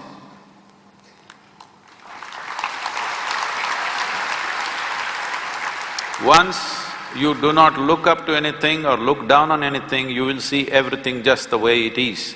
If you see everything just the way it is, you will navigate your life, through life, effortlessly. That's true. That is simple theory and easy enough to live by. Thank you. Thank you, Sadhguru. With that, I think I would like to open the questions up to the house, and I'm sure we have a volley of questions which I can already see hands going up in the air. I don't even know where to start. Okay, yeah. Sorry? You worked hard for this? Okay, then I suppose hard work should never go unfounded. Hello? Is there a mic that is circulating?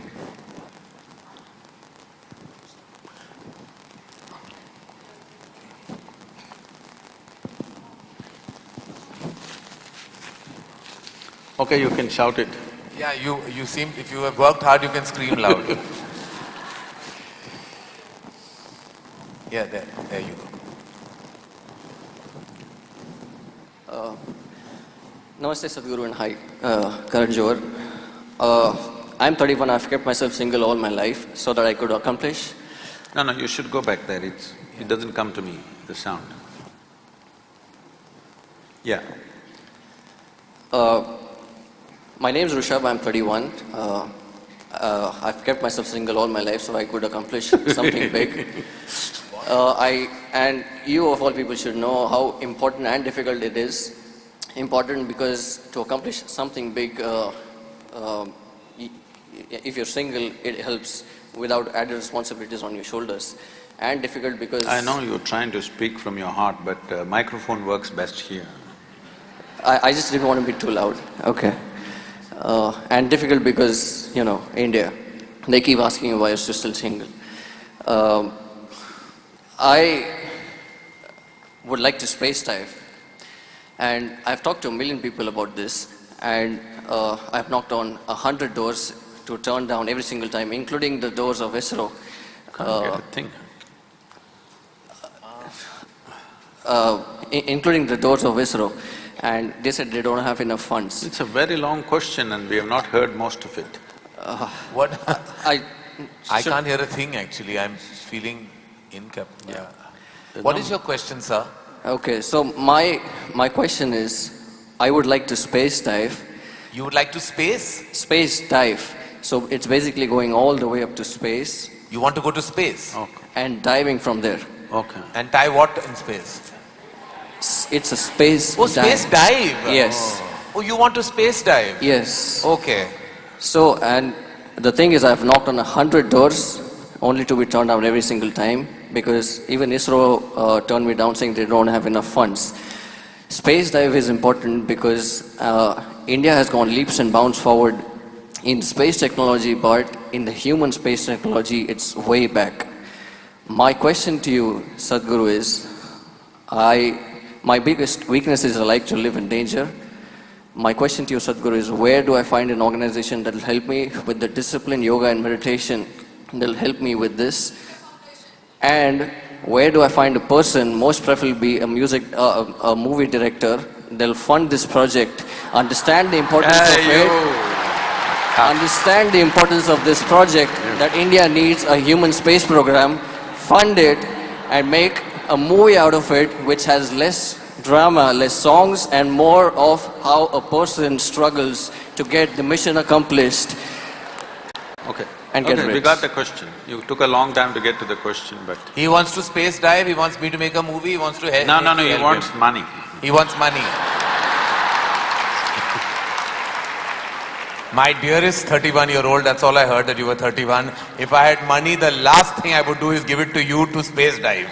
There's many things that I would do with that money, and yours is not on my bucket list. But would you like to answer his space diving? The day after tomorrow, that's on 5th. Day after tomorrow is… I'm sorry, tomorrow is 5th. Tomorrow evening. Tomorrow evening I'm at the ISRO at Sriharikota for the launch. Let me see if I can attach you to the rocket. Yeah.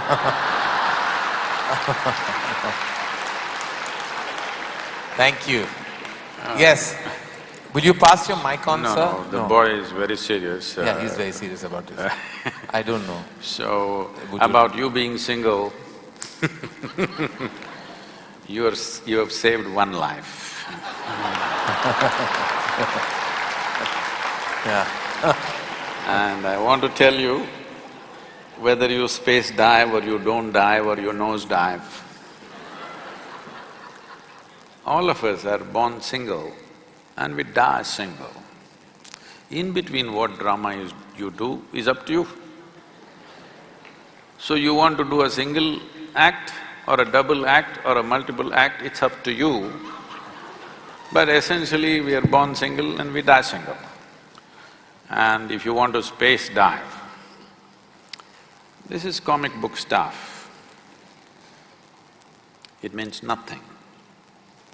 Do not waste your life. You're a young man.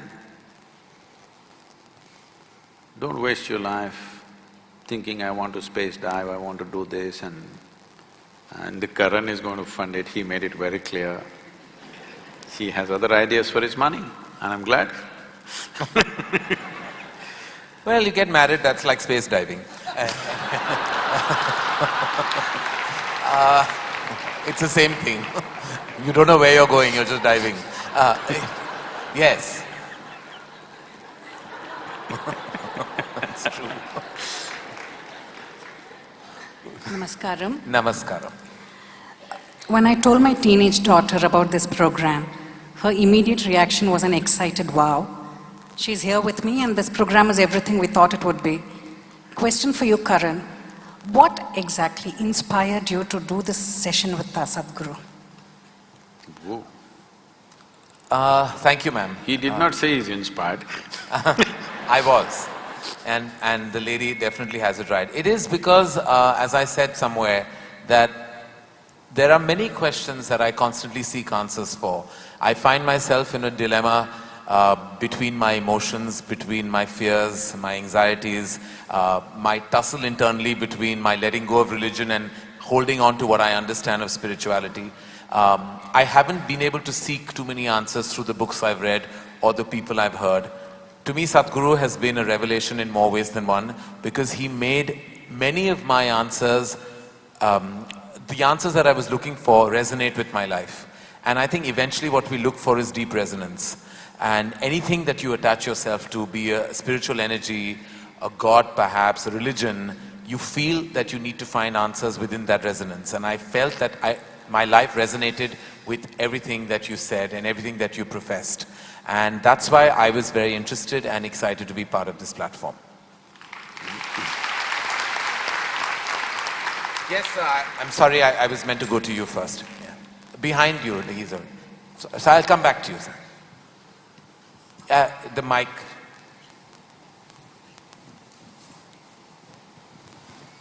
Thank you. Namaskaram, Sadhguru.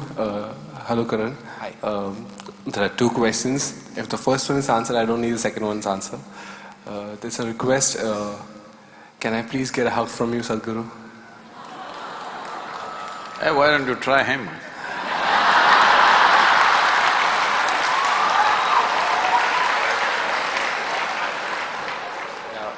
Why am I a second in that line? I didn't name the person. What is your second question? The first is you want a hug. The second is what you can't… You don't go into a kiss then, because that might be detrimental. No, just the presence of Sadhguru for the first time in my life. I just don't want to miss it. I don't know when will I get the chance next. So, if I could just… I know it's a difficult one. No, nothing difficult about it. It is just that I've been working with people to make them understand. People, especially outside the country, and now unfortunately it's caught up here. Where is my hug, Sadhguru? Can I get my hug? You are turning something beautiful into something very ugly. When you are in a certain state of inclusiveness, if it became necessary, you embrace somebody. It's a very beautiful act. Now it's a commodity, where is my hug? It's something that you give and take, it's not a transaction. This is what religion has done, everybody hugs 3 times or 4 times or whatever number of times. This is not what it is. All the tenderness that a human being feels within himself or herself, you destroying it and make it into some kind of act. Okay, I will hug you, I'll hug every one of you. What about it? Sweat exchange? So, this is something we need to do, and people also… in India this happens, they grab my hand and Sadhguru bless me, and they place it on their own head. Blessing will not come like this. Blessing will come when you become receptive, when you're in a certain way. If it's blessed, something wonderful can happen out of it, something tremendous can happen out of it. You grab my hand and what is that blessing? And if you grab my hand or foot or you hug me forcefully, this is called molestation. Awesome.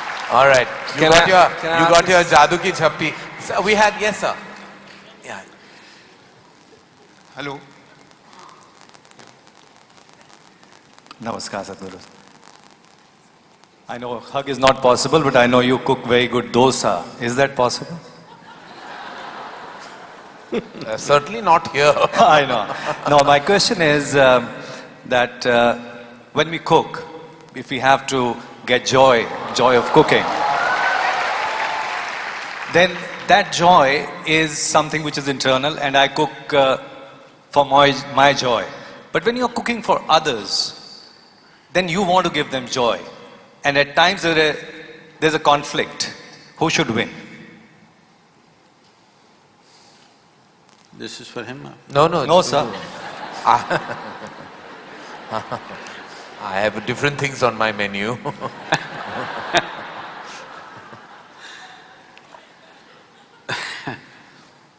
See, let us not make everything… This is the most fundamental thing of what's being spiritual, or spiritual process means just this. Essentially spiritual process means this, that you live here like only you exist, nobody else but you. Because you see everybody as yourself, and there's no issue. People ask me, Sadhguru, wherever you go, whether it's 10,000 people or 100,000 people, how do you speak? Well, I'm talking to them like if I had the habit I don't have. If I had the habit of talking in front of my mirror, how I would speak to myself, that's how I'm speaking. There is no… what I'm doing is not some kind of oratory or discourse, I'm just talking like I would talk to myself because I don't see anybody but myself. So, spiritual process means just this, that in some way you became all-inclusive. In your experience, you became all-inclusive. So, one thing that has disappeared from your life is comparison and competition. Comparison starts and then it transforms itself into competition and then it goes into ugly things. So even for something as alive and beautiful as joy, joy is joy is the most important aspect of your life, you know. That is, joy means your experience of you being… your existence is fantastic. Your experience of your existence has become beautiful, that's why you're joyful. Now, I'm not joyful because I make the best dosas, not you, okay? Not because I make the best dosas, nor will I be super joyful because I eat whatever the best things that you cook. Before I come into your restaurant, I'll be very joyful. If you make something good, I will eat joyfully. If you make something good, very joyfully I will push it aside. But with your good cooking or bad cooking, you can't steal my joy, nor can you give my joy. I want you also and everybody in the world to become like this, that somebody else cannot determine what happens within you. Because… Yes, ma'am. you are calling fundamental sense of slavery that you get into with beautiful names, this is dangerous. So, anyway, people are saying wonderful things about your cooking. They've not said anything about you, but they've said wonderful things about your cooking. I would like to eat one day. I don't know if I can afford it, but Yes, ma'am. We'll get a mic for you, ma'am. Namaste Sadhguruji, my name is Devika Patel and I'd like to ask you a question because you're a mystic and even otherwise, please don't say I don't care because many people out here I'm sure do. My question is, what do you think of reincarnation?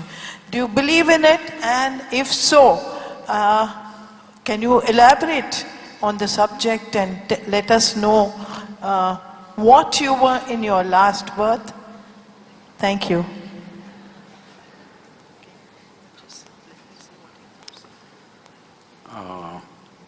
now you already put strictures on me as to what I should not say.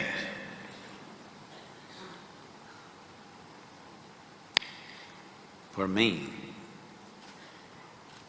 last 3 lifetimes, I have been same work, around the same place, and a few people, handful of people, same people. To such an extent that sometimes by mistake I end up calling them by old names. But you should not believe all this nonsense. No, because the moment you believe it, you will look at this person and little, if they're friendly with you, oh, maybe in my last life, my past life. It is very good you don't remember a thing about anything because in your present life, you are not able to handle the emotional tangles and psychological involvements with people. If you remember 10 lifetimes, you will break your mind. It takes an extraordinary sense of dispassion to download many lifetimes of memory and still not respond or react to those things and simply see it for what it is. In your present state, if such things happen, it'll be a disaster, but anyway, you should not believe these things because you should not believe anything or anybody.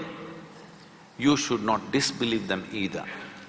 Now in such a large crowd, I have a huge reputation of being very logically correct, and now you're making me say such stupid things. I'm staking my reputation. You must understand that I wouldn't make that mistake. Because I don't gain anything by talking about this, because you insisted that I should not dismiss it. But essentially what you're asking is, let me translate this question for you. Essentially what you're asking is, when you say, is there a past life or is there a future life, what you're asking is, beyond this body, is there something more? That's all you're asking. After my death or before my birth, was there something else? This is the question. Or you're asking, what is the nature of my existence? Well, that's my full-time business, to bring you to that experience as to what is the nature of your existence. You must come. You should not ask just a casual question here in Mumbai and disappear. Now you made me say illogical things in front of all these people. Now you must invest some time to know what is the nature of your existence. Otherwise it's an entertainment question.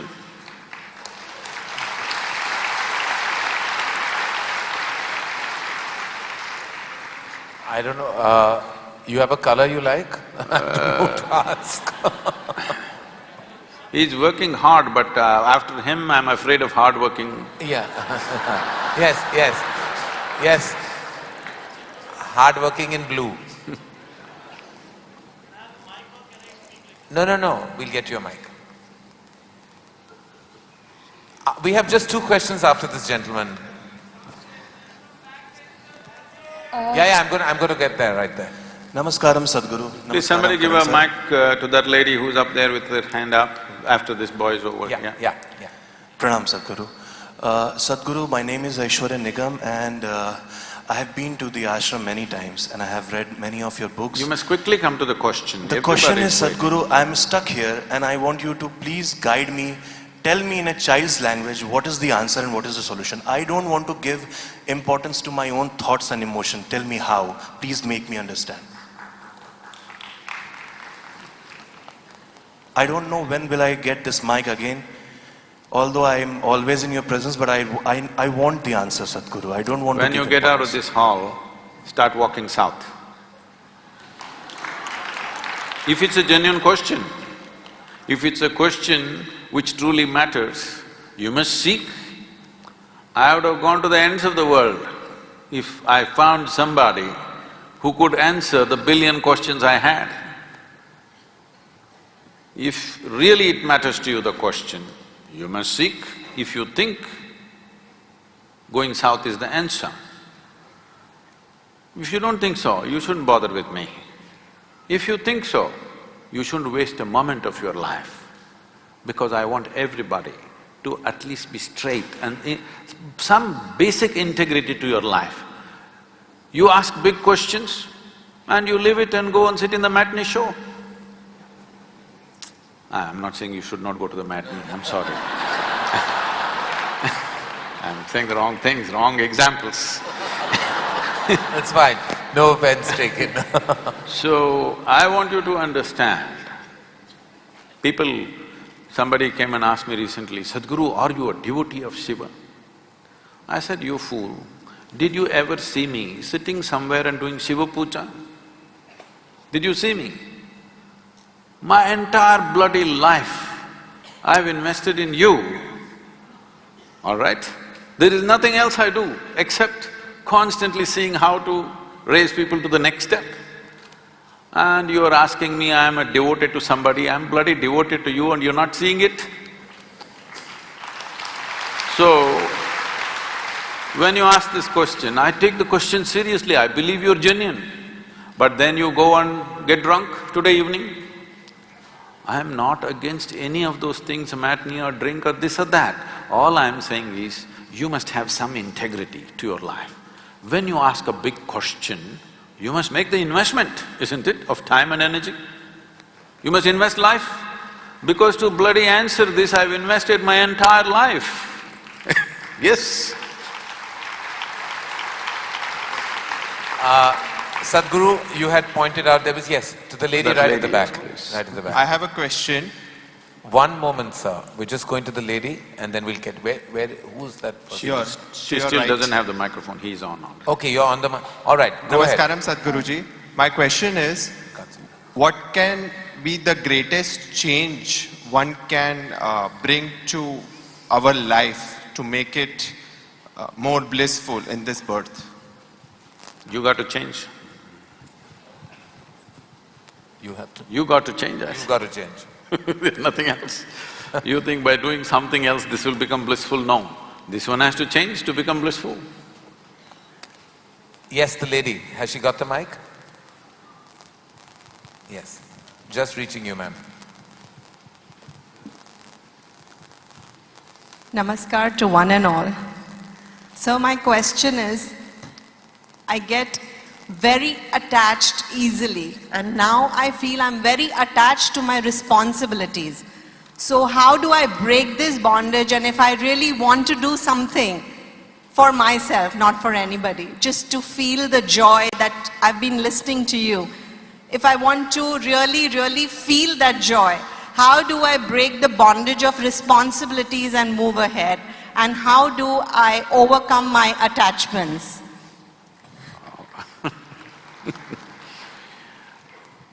I want you to understand that responsibility is never a bondage. Responsibility means you chose to respond to something wholeheartedly. So it is never a bondage. And how is it opposing your joy? I don't understand. Because to what extent you have the ability to respond, only to that extent you know life. If you lose your ability to respond, you become dead. In fact, somebody is dead means they've lost all ability to respond, that's all it is. So, don't ever think your responsibility is stopping you from being joyful. If you had no responsibilities, many of you would be freaked to madness. You are fortunate, you got something to dabble with. Nothing to do, I'll keep you in a room, nothing to do, I'll feed you well, you'll go crazy. You must be glad there are distractions for your madness. So, you must understand this.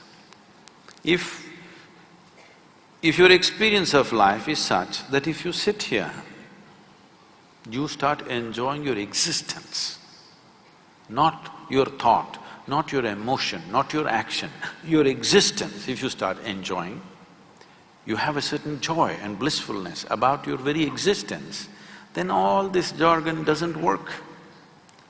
If that one thing has not happened to you, you are in a desperate condition, you have to do a million things to know a little bit of pleasantness. But tell me sincerely, genuinely, in a 24-hour segment, how many moments of actual joy do you know? Most people can count on their fingers, many people have nothing to count.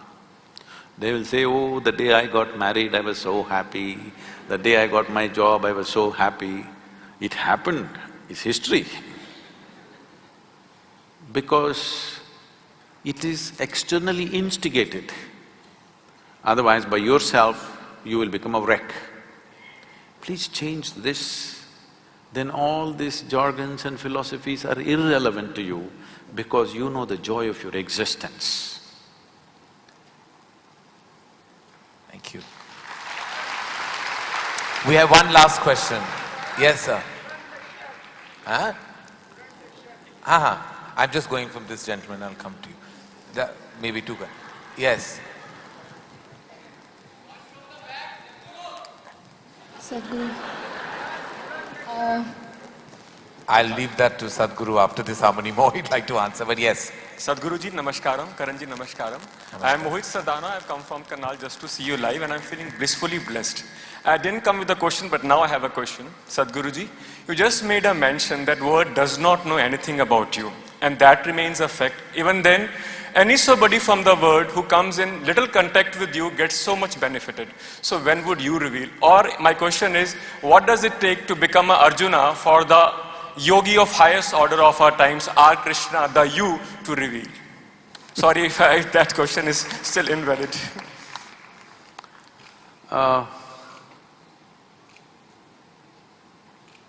This is difficult to articulate without sounding all wrong. Because, see, everybody is working or everybody is trying to live their life with different frames that they have created for themselves. You can call this mindsets, you can call this framework, you can call this family, you can call this society, you can call this ethics, morals, ideologies, whatever. These are all frameworks you created. But you understand, a frame means you are putting a self-imposed limitation upon yourself. I can understand, he being a director, producer, he's thinking of frames because he's thinking of capturing something for doing something else. I'm asking you a simple question, do you want to capture this life or do you want to experience this life? Hello? You want to experience this life. You're here to experience this life and know the reason. Everything else is secondary. When I say life, when I use the word life, most of you will think, oh, my work, my family, my home, my car, my dog. That's not life, these are all accessories to life. You added all these accessories believing that with these accessories your life will get enhanced. But your money, your wealth, your family, your relationships, these are all just accessories, isn't it? The real thing is here, never experienced. So, to first make somebody… You know, there are many wonderful people around me. This is the biggest wealth I have. I have some truly, absolutely fabulous people around me all the time. They won't let me pass through a single day without tears of joy, love, ecstasy. Without witnessing this, a single day won't pass for me, no matter which part of the world I'm in. I don't think there's better wealth in the world, in the physical world, in the human societies than that constantly you're surrounded by people who are shedding tears of love and ecstasy. Having said that, their experience might have become beautiful by being in a certain presence, by realizing a few things, but still, they still have frameworks. Because very few individuals have the sense of… a total sense of abandon to be here without framework. As long as you're with the framework, we can add one drop here, one drop there, one more drop means it'll break. So in my life,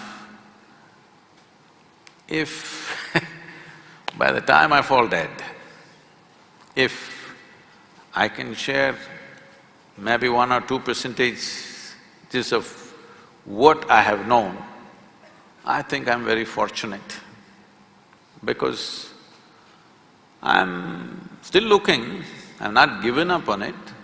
There can always be 1 or 2 individuals who will come up. We have been working on them, preparing them so that somebody can exist here without any sense of frames,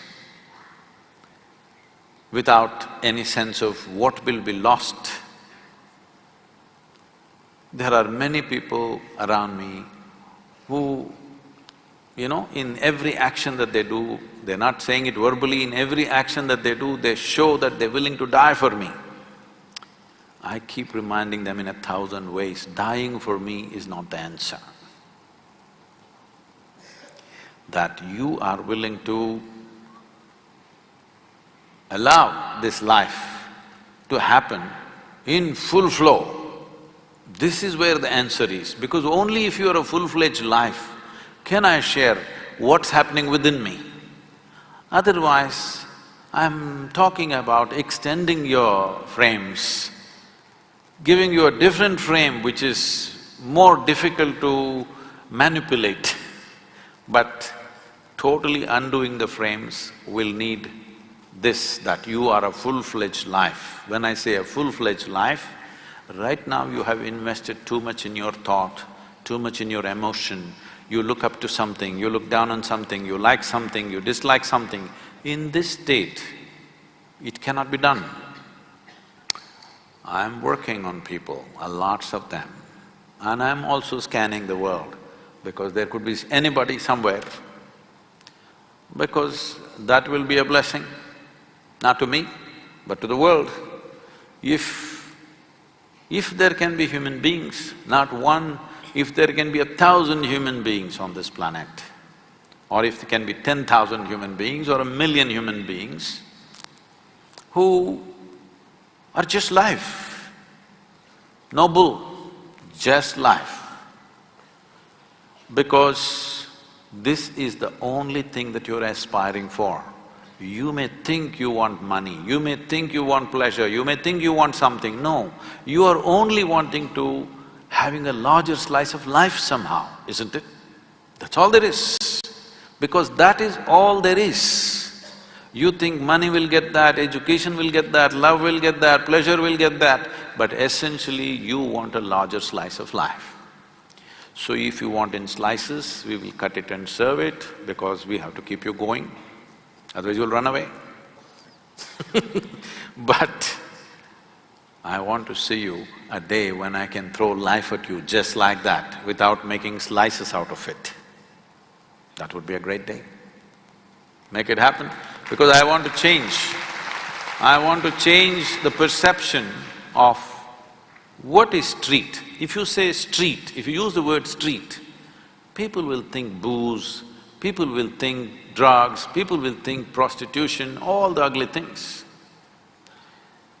If we do the right things, in the next 20-25 years, we can change this, that street means beauty, street means love, street means meditativeness, street means spiritual process, street means the highest things. We can do this if we are willing. We have the tools, we have the means. Why I'm saying this is never before. Many great beings have come, but nobody had the means that we have today. Krishna came, a gentle being, when he spoke, only one man heard, yes, and another man overheard. When Yogi Shiva came, only 7 people heard. Today we have the ability, we can sit here and speak to every human being on the planet. Never before this was possible. Now we have such an ability to communicate. If we do not communicate the right things, we are committing a crime against humanity. So when we have this kind of power to communicate, whatever is the highest dimension of life should become street. My essential work is this, to bring down spirituality from mountain tops to street. That's why my language is little street. Not at all. With that, I'm sorry we won't be able to take any more questions. We've reached the end of this conversation with the mystic, and thank you, Sadhguru. Thank you for your words, your wisdom, and everything that you always bring to the energy table of our universe. Thank you so much. It's truly been an honor. Thank you. And thank you to all of you for being a wonderful audience. Thank you.